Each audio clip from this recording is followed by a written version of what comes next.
Hi, everybody, and welcome to another episode of Awaken to Your Soul Path. I am your host, Barbara, and today I am joined by the fabulous Leisa Reed, and we are going to talk about how to use speaking to grow your business. And as you may guess, there is a difference between being an introverted personality and an extroverted personality. So that is also a part of our topic for today. And I've been really looking forward to this talk. So thank you so much for joining me, Leisa, today. Oh, thank you, Barbara, for having me. So excited.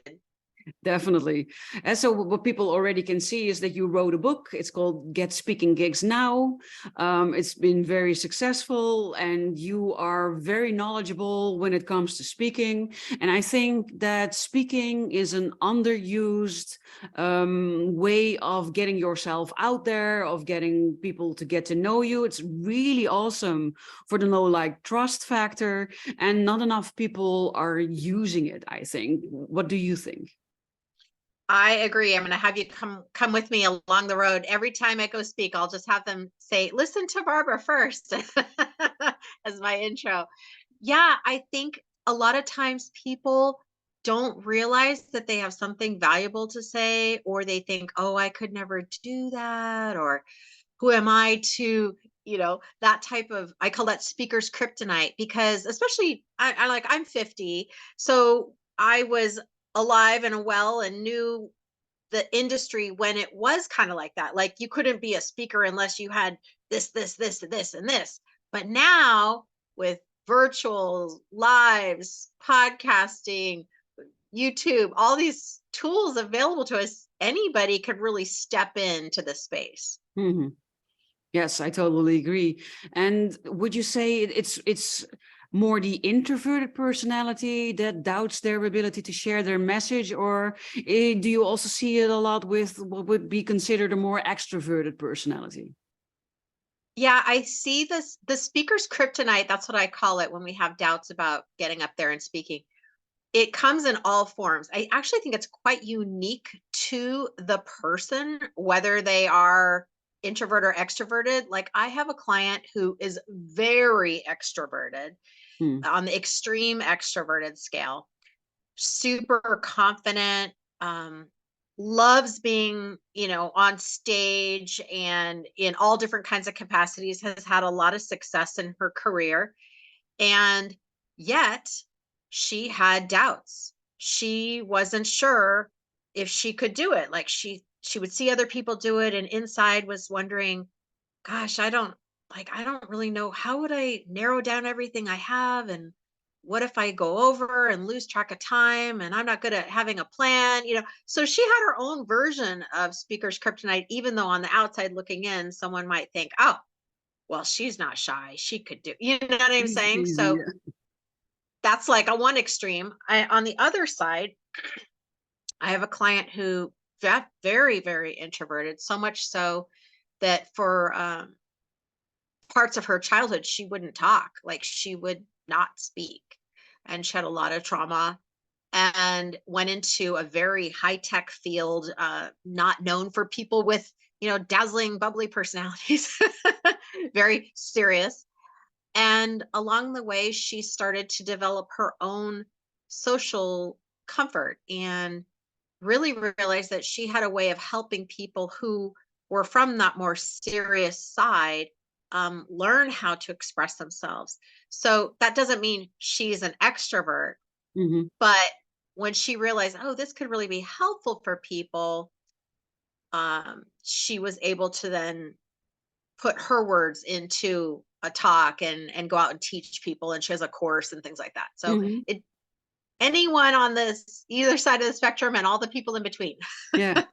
That is very interesting and very good to know. So it doesn't really have to do with being an outgoing or a more inward going person, but it sounds like it has more to do with the way you've been raised, possible traumatic experiences in combination with limiting beliefs.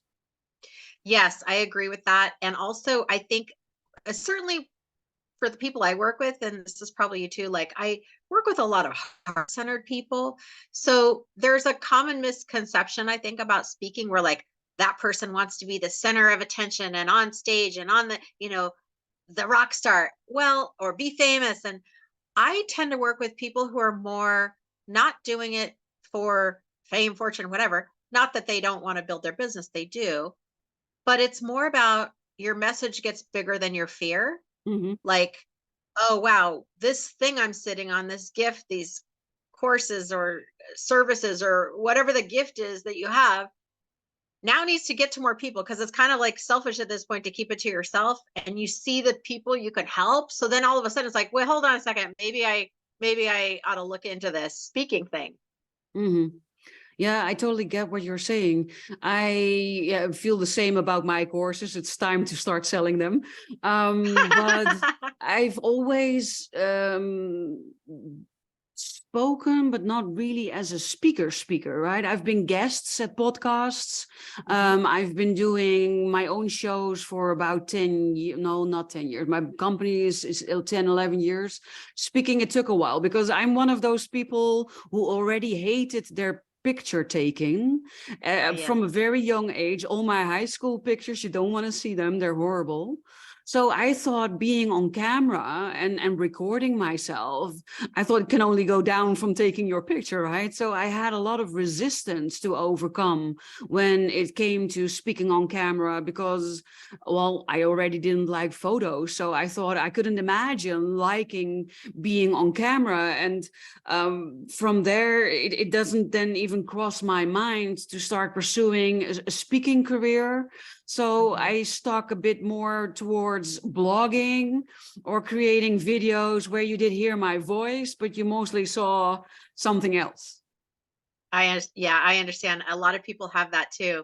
And I don't get too in the weeds about how you get your message out there, because it really is unique to each person, what your preference is. What I am a fan of, especially as an entrepreneur, business owner, is doing the things.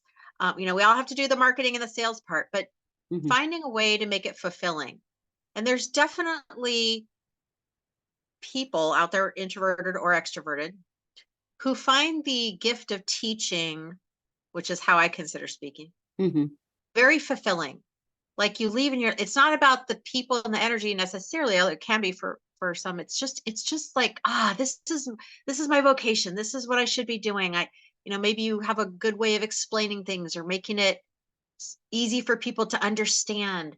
Also, it gives you a great opportunity to share a touching story or somehow something you overcame. And that really can speak to people quicker than sometimes like a post on Facebook, or sometimes I call them like soul sucking activities that we get roped into as entrepreneurs. Yes. I'm like, or that we think we are supposed to be doing because other people tell us this. Exactly. And so I never want that speaking to be a soul sucking activity. It's like, I would never tell someone to do it if you like would rather get a root canal. But if there's a secret part of you that's like, ooh, yeah, maybe I could do that. I've always dreamed, maybe, and that's exciting because I know you're sitting on something really valuable for yourself that can help other people. That's important. Exactly. I love that you're sharing this because I am very good at teaching. I love teaching. I've always loved teaching. And the feedback I received the most from people is that I have a way of explaining things that it finally hits home, that people are finally understanding it or they're finally getting it. And I have discovered that I love to speak. I love to talk, which is why I've 2 TV shows at the moment, and my podcast is gathering dust because I'm focusing on my TV and my video making. And I came to the conclusion for myself that I enjoy having these talks like we are having. My podcast was always either me going on a rant or interviewing someone. I still do that also with my videos. Sometimes I feel like I have a message that needs to get out and I talk about it. And other times sometimes I have wonderful conversations with people like yourself, and I really enjoy doing that. I really enjoy connecting with people. It feeds me on a soul level, because as a highly sensitive person, I need to have deep talks about meaningful topics, and being able to talk about this right now with you is feeding my soul, because it's a meaningful topic and we're making a difference and we're teaching people, we're helping people, we're opening eyes, and that just really lights me up. And the benefit of it is that these talks usually tend to be so good that I don't really have to edit them. And then that is what I share on my social media. And the benefit for the people that are watching, either clients or potential clients, I think, is that they can already get to know me, and now they can see how I speak, how you speak, how our energy is, what our knowledge is, if they like how we talk, if they like how we express each other. So it creates trust, I would Yeah, say. trust and connection, right? Yeah. Sometimes people think they already know me when they reach out to me. They're like, "Oh, I've watched your YouTube videos. I watched your master class. I get your tips, I can't wait to talk to you." So that's very nice to hear. And I think a Yes. lot of people, it's an even playing field. Another thing that's interesting about speaking that I actually learned. So back in the day, I got my bachelor's and master's degrees in speech communication. So when I was, teenager and in my early 20s. And it wasn't until I was 40 that I actually became a professional speaker. So I even though I had all this experience, you would think in this topic, I realized that speaking is a solitaire type of activity. So Mhm. as we're talking about introverts and extroverts, a lot of times we think, oh, it's only someone who wants to be around a lot of people. But most of the work that you do as a speaker is on your own. Like Mhm. you're developing your talk and figuring out where you're going to speak and getting prepared and practicing and all that. It's not until you're actually like on the virtual stage or in-person stage that there's actually other people there. But Mhm. even that, it's different than going to a party. I mean, they're listening, and you're engaging, but it's not like a regular conversation, like a cocktail party Mhm. conversation, right? So it's kind of like you're up there doing your push-ups. No one can do your push-ups for you type of thing. Yes. And I just found that interesting observation as I got more into it, because I Mhm. thought too it was just for extroverts or people who want to be around a lot of people, and I'm like, oh, it's kind of actually a solitaire thing. And that's why I created a network for speakers, because I thought we're kind of all divided, like separated in our little cubicles. And then I'm like, Mhm. let's have a water cooler where we can come together and Yes. exchange ideas and talk. And so that's why I have like International Speaker Network and OC Mhm. Speakers Network. Yeah. Yeah, I love that. And it's very good that you mentioned that, because indeed, most of the time you are by yourself.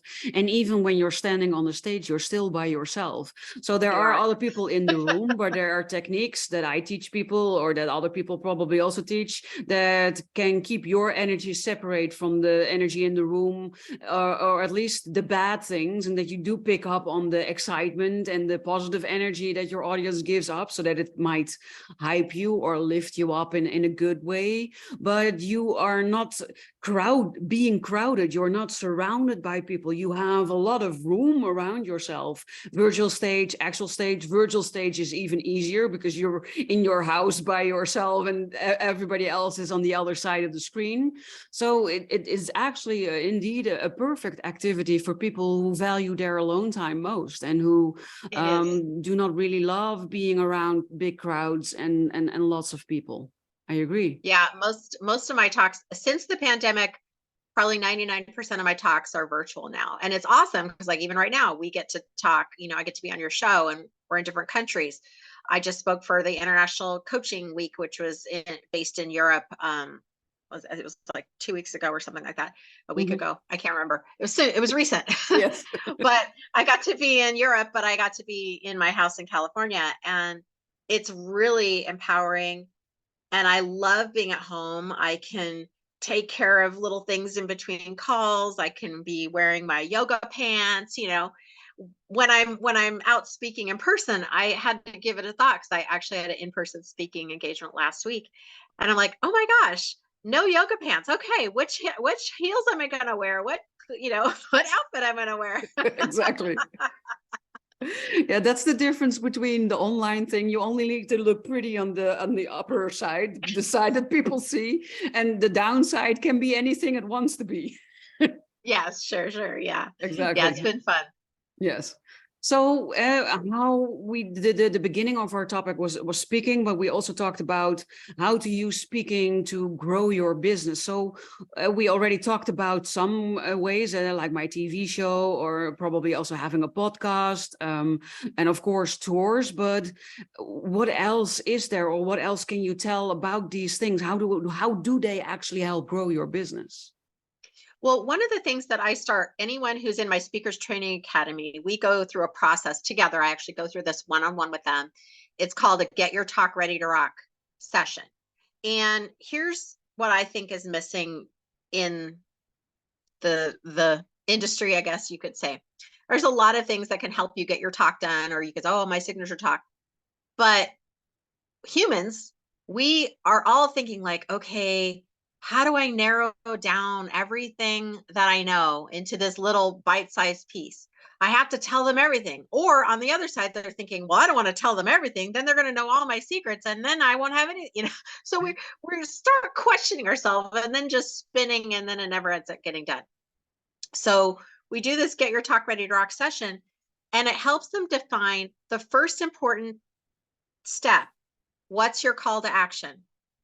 And every entrepreneur, you need to have that. Like, if you're going to be speaking, what is the thing that you're telling people to go to? What's I call it the destination, right, of the tour? Exactly. What do you want them Yeah, to and do? then exactly. And then we reverse engineer it so that those bite-sized nuggets that you're going to share with someone lead into naturally that call to action. And then we start putting the title on top of everything. So one of the mistakes people will make is like, they start with a title, and I'm like, well, hold on, we don't even know what's the destination first.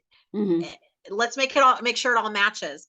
And once we get that done, then we immediately can go into, okay, where are your people? Like, where are they hanging out? Where should you start going to get gigs? What would you say? Are you all ready? Are you ready to be out there? Because a lot of times we'll have doubts, like, I don't know if you ever heard this with your clients or any of our listeners, where it's like, oh, don't look at my website. Don't look at my Facebook page. It's not ready. Don't look at my business card. That is just resistance, like, to opportunities.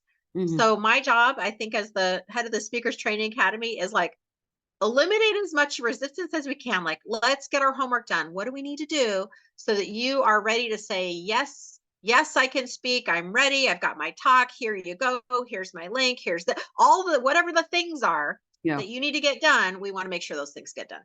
Exactly.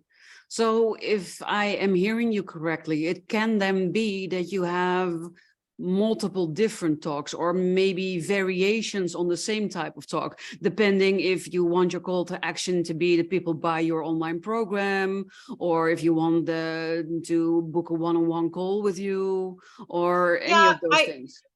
I definitely recommend having at least one consistent signature talk that you do when you're starting out, because you want to do it enough to where your nerves are a little more calm. You could do it in your sleep. You could do it if the power went out, all the different scenarios. You could shorten it, lengthen it, all the things. Get used to it. It's an evolving organism, I call it. Like, your talk is going to evolve because you will evolve and Oh, yeah. grow and change, and you'll hear feedback from the audience. Oh, you thought something was funny, no one laughed, or you didn't think something was going to be that funny and everyone laughed. I Yes. don't know, like, Things like that. someone Yeah. someone says something that makes you go, oh, I want to add that in. And then, just like anything, like if you've written a book or have a TV show, all of a sudden you're like, oh, I think I got this now. And then another talk will start to emerge. And then when we have a system that we can follow, when we get used to it, we're like, oh, I'll just plug and play whatever that new thing is into that new topic into the system, and voila, now I've got two talks. And you go out and do that one for a bit, and you're like, oh, wait, I think I'm being hit by the inspiration stick. Let me do another talk. Mhm. And you don't have to change the talk for every call to action. Sometimes, and it depends, it's a consideration, but it's not a hard and fast rule. It just, as long as it matches, like, Mhm. say your course say if you have a phone call that's the best way that you attract your clients, that might be your call to action that you can use. And that's the easiest one because honestly, you can do that, have that ready in a couple of minutes, you know. You don't need to build the empire to get a calendar link right together. But maybe if you're working on an online course and it's not ready yet, you're like, well, I know I'm building it, but it's not ready yet. So why don't I do a call? But knowing that it's kind of the same type of topic, you could easily flip those out as long as it makes, you know, as long as it makes sense. And there's Yes. other advanced things that I won't go into those today, but there's other things that you could do to help fortify that new offer. Yeah, I get it. And of course, your target audience also plays a role into that, of course.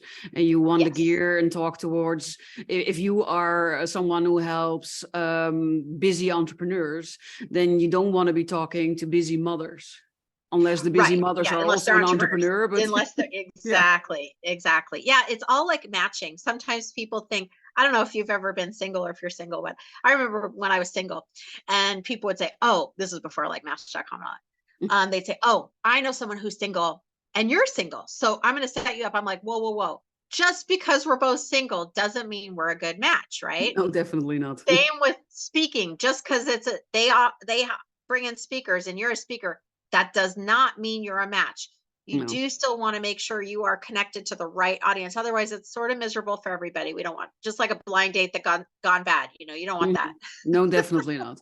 But how does speaking then help grow your business? And Yeah. you're crafting a message and you do a call to action. So hopefully you do a good enough job that people rise to that call to Yes. action. But then Yes. what?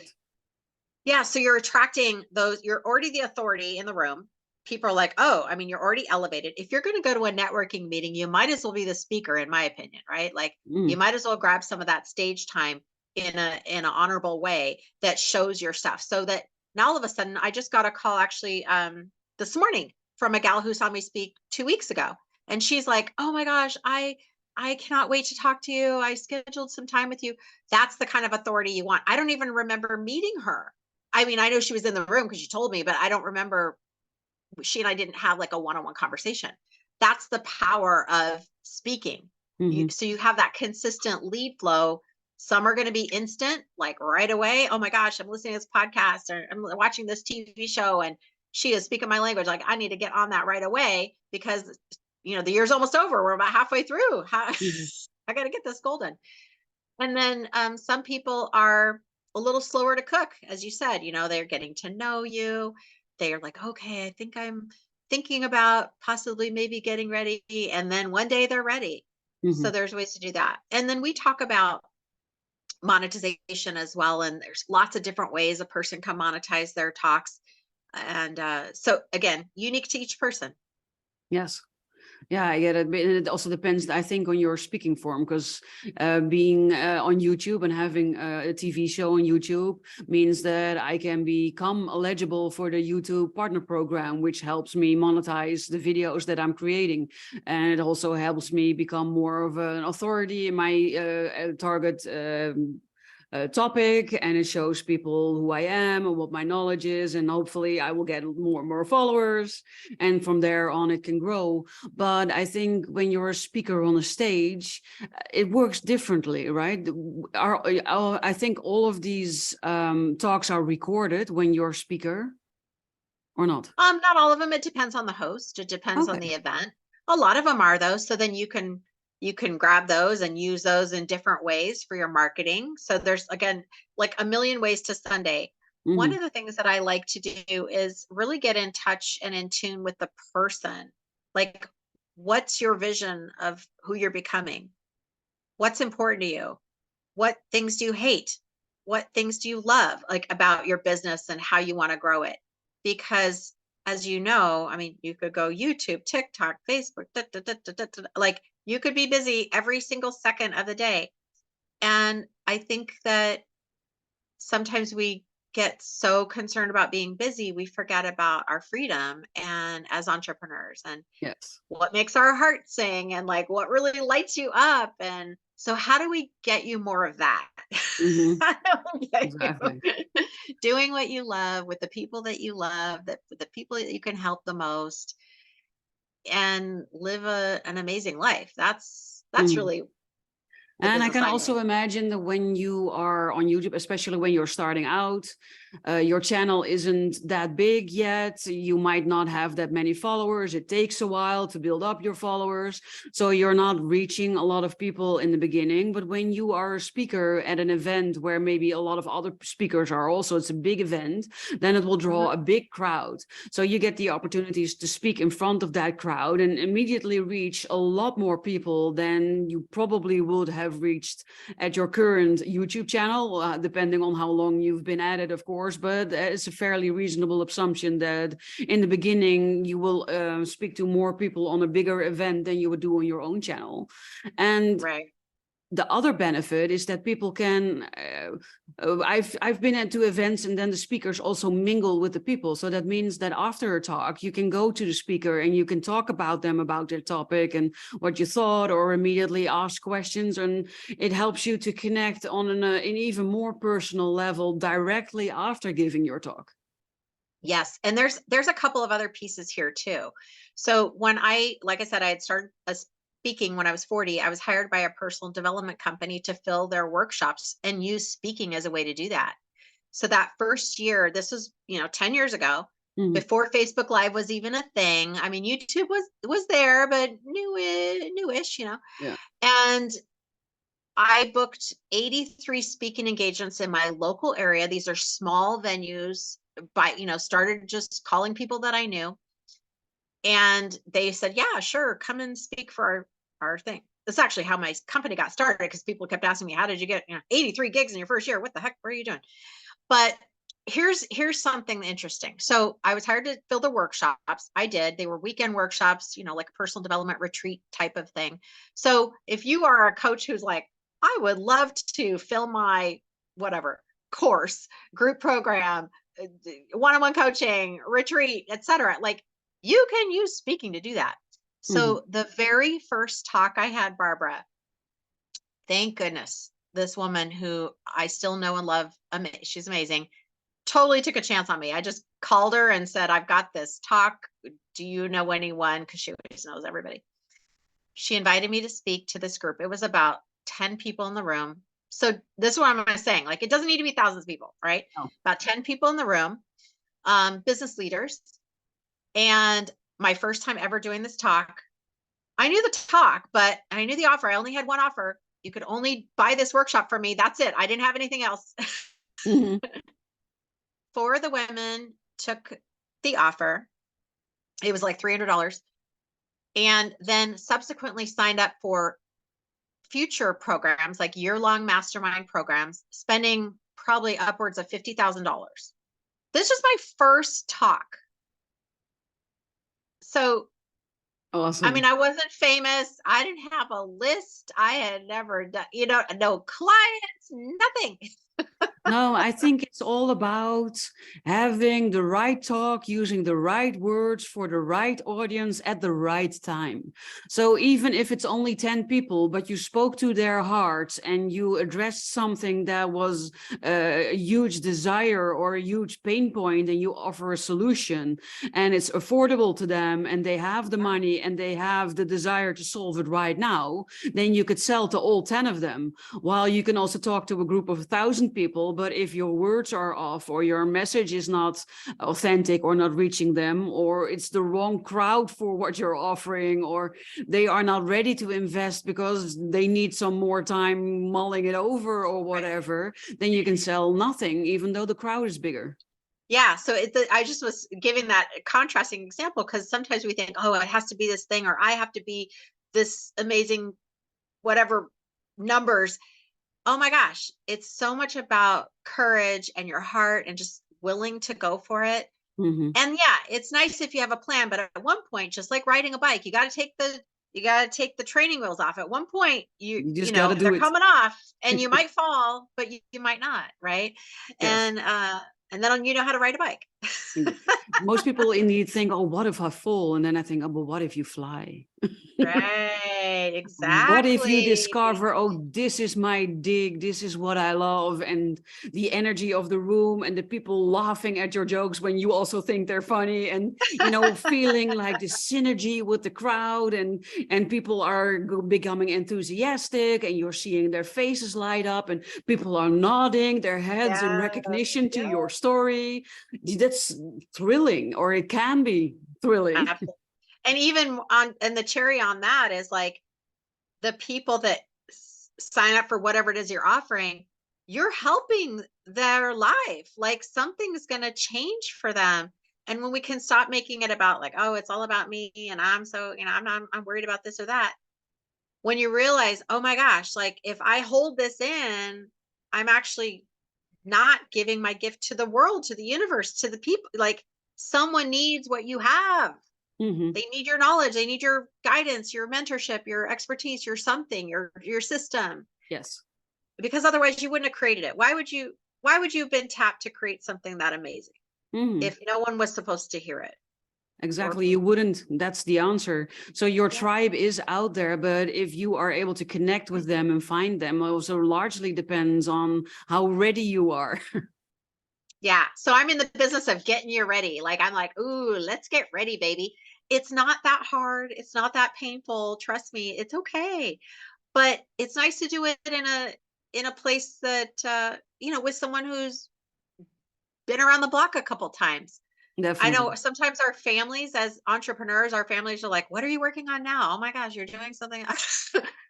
Oh, now you're writing a book. Oh, now you're doing, they can't keep up and they think we're amazing. They're going to of course tell you how great it is, but sometimes you need like some honest guidance and feedback to like, no, that Mhm. title's boring. No one, it's over it. No one wants to hear that. You got to like move over here, and Yes. a couple of tweaks can make a big difference. Yeah, because a lot of people are saying this, and I think it is true. People have a short attention span nowadays, and there's a lot of look at me, blah, blah, Yeah. the things that are trying to grab your attention. So you only have a couple of seconds to grab their attention, especially not when you're a speaker at an event, of course, because then people come specifically for the event and maybe not specifically for you. But if there are more speakers, then they will stick around for your topic when your title triggers enough interest for them to want to stay around. And if you are speaking on a medium like YouTube or something similar, TikTok or whatever, then you need a catchy title, a thing that catches their attention enough to stop and at least try and watch your video. And then, of course, it's up to you to keep them engaged and have them around for as long as possible, preferably listening to the end of the episode. But it doesn't even happen if you don't grab their attention. No, not at all. Yeah, you're right. You're right. Exactly. So, what type of tips could you give people? Let's start with the people that are not sure, that are listening to this and they are thinking, yes, sounds awesome for other people, but I'm not one of these people. What would you advise them? What would you tell them? Yeah, I think it depends. I mean, I always say like I'm not an arm twister. I don't make people become speakers if they really don't want to be. However, if you have a message that needs to be shared, and it might be speaking, it might be a different way. I would just write down a couple of ideas that you think would be comfortable for you. Like I know Barbara, you started blogging. Okay, that's fine. Well, then put a blog out or an email, or create a list of people, or create a plan to post your ideas through social media, some type of platform. A lot of my clients, like I think in one person in particular, she just was scared to send out an email. She was scared to put stuff on social media. But Mm-hmm. once we created a system for her that made sense for her, and this isn't what all my clients do, just that's what she needed. Mm-hmm. And we were able to bring the fears down and get more logical about it. She was off and running. Like piece of Yes, cake, no problem. So it just depends on what you want to accomplish. But I mean, there's a million ways to exactly. Sunday you can get your message out there. And look at me, I'm the perfect example of it. In the beginning, I only send out a newsletter once a month, and that was already feeling like I was bothering people. And in the beginning, I didn't do anything with my voice or my video or whatever. I indeed blogged, because that Yep. was a way of getting my story out, but it was fairly anonymous. Safe. Yeah, safer. Safe indeed, and it's perfectly fine to start there. And like you say, your message is evolving. Your business also tends to evolve, because the business that I have right now no longer resembles the business that I started, although big parts of that original business are incorporated in the work that I do. So you keep on evolving, and it's really good to at least explore the possibilities and look at, why do you think you would not be a good speaker, or why it is not for you? Is it indeed limiting beliefs, like you're not good enough, or that you don't have value, you're not worth anything, or nobody is waiting around for your message? Then these could be things that we can work on to overcome them, because if there indeed is a story underneath it, it's worth overcoming these things for you to get your story out in whatever way that eventually looks like. So I love that you're saying that. And I think that the key message in this is, don't dismiss it too easily. Really take the time to really explore it. And if you've really explored it and then come to the conclusion, well, at least being on camera or something is not my thing, but maybe you love podcasting or blogging, then that will be your way, which is also fine. But at least you gave it a go, right? Yeah. And there's so many, I used to have that similar fear about being a video. I would speak. It's so funny. Our minds are everyone's so different, right? I would speak, no problem, in front of hundreds of people, didn't bother me. I had no problem doing that. But if you wanted me to be on video, oh my gosh, you would think you were asking me to do the world's biggest problem. Yeah. And I finally got over it by doing it 30 days in a row. I committed to 30-day, it was called 30-day video challenge, this is before challenges were challenges. Mm-hmm. And I did a video every day for 30 days, and I posted it on YouTube.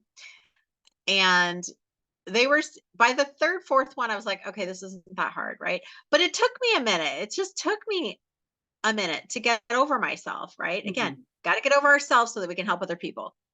I remember the first video, no, actually the very, very first video I made, I was without any makeup in my bikini on the beach. And it was a spontaneous thought that I thought, because I was there because I was doing proper self-care. I was there because I had worked a little bit too hard and I was feeling a little bit too stressed. So I knew I needed a day for myself.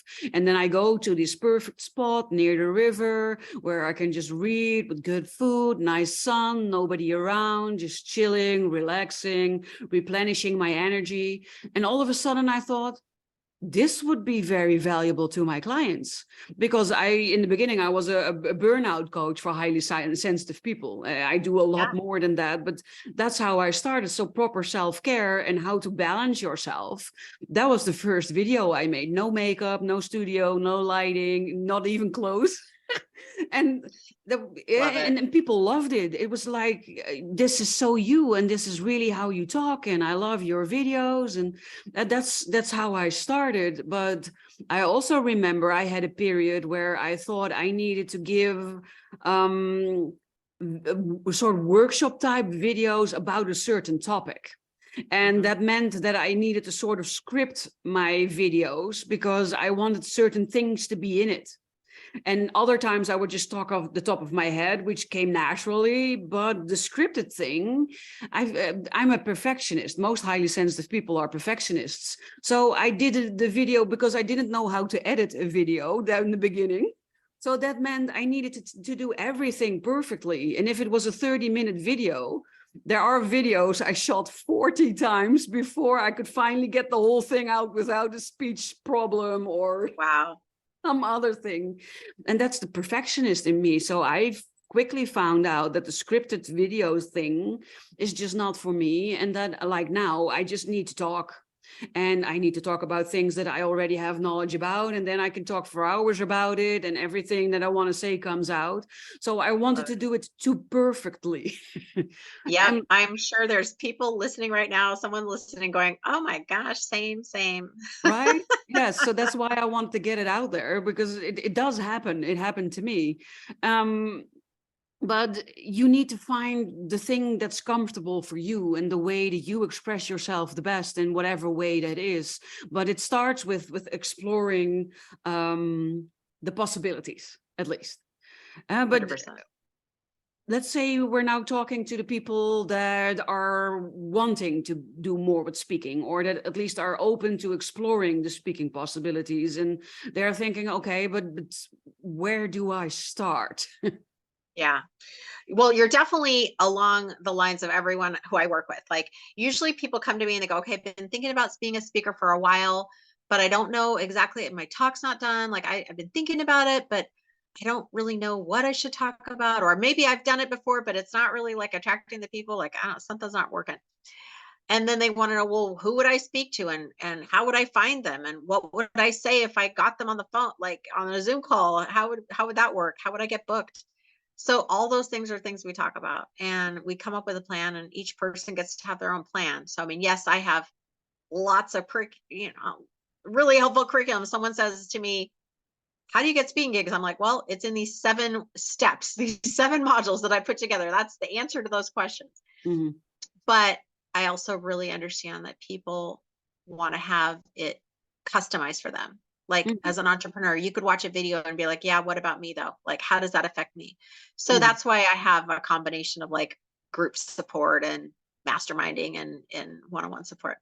I think Um, that's very valuable, because as a highly yeah, sensitive, empathic, intuitive person, and there are a lot more labels, trust me. But what I figured out quickly is that when I do like an online program, then the information that's in there, I think, oh yeah, oh interesting, oh yeah, I'm following, oh yeah, I'm getting it, okay, oh yeah, interesting, oh yeah, sure, okay.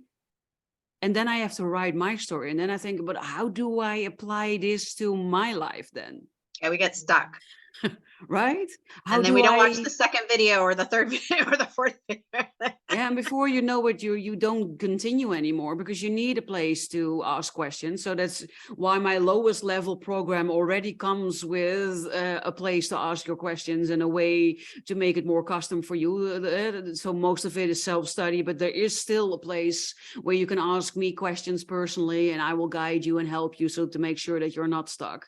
But I too have a group coaching version of my program, or a one-on-one coaching version of my program, depending on, well, your wallet. Let's be honest. The one-on-one is obviously the most expensive of the 3, but also depending on where you are at. There are people who just love being in a group, who also get inspired by the group, who can listen to other people and think, oh, then I just need to tweak it this and this way, and then it's suitable for me, and they love the group dynamic.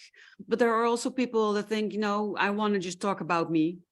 I want to talk about my story, and I want to know how I can change this or do this or work on that, and it's specifically only me. And it's nice that there are people out there. I believe they are there, but it's about me.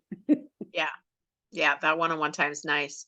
Yeah. So I love doing that. I love working with people and on an intimate setting, and just really helping them see the progress. I was just on a call with a client who graduated from my program, and she was saying how she's moving and shaking. Like, she's got connections now at these bigger organizations, nationwide organizations that are her perfect audience. And she realizes like how to follow up with them, how to communicate with them, how to Mm, get booked easily in like a one call situation. She's got an offer. I mean, she's dialed in now. She's ready to be ready. Like, it's awesome. And yeah. so I just love that. I love that kind of conversation. It's very exciting. Definitely. I can totally feel that. So Mhm. we've been talking for a while, and I think there are a lot more things to share, but we've already shared a lot of very important things. So for the people that are watching and that are listening, if you haven't subscribed, it would be awesome if you subscribe to the channel so that you'd never miss another video again. But I can also imagine that you watched for a reason, because you felt triggered. And of course, you can contact me when you are having issues around limiting beliefs and such, although there are a lot more things that you can contact me for. But I can also imagine that you want to contact Leisa because you are indeed ready for get speaking gigs now. And That's you want to right. know, where do I find you? Yeah.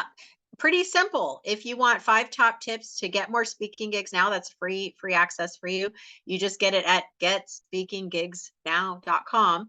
So that's get speaking gigs with a S, because you want more than one, right? Getspeakinggigsnow.com. And yeah, grab your tips, and if you end up poking around on the site and you decide you want to have a conversation with me, you'll find that link in there somewhere too. Okay, awesome. And no worries if you didn't quite hear it, or English is not your first language, or whatever reason. I will make sure that the links that she just mentioned, or link in this case, is below the show notes so that you can very easily access it and claim your free 5 tips, and also explore Leisa's website further. My links are obviously also in there.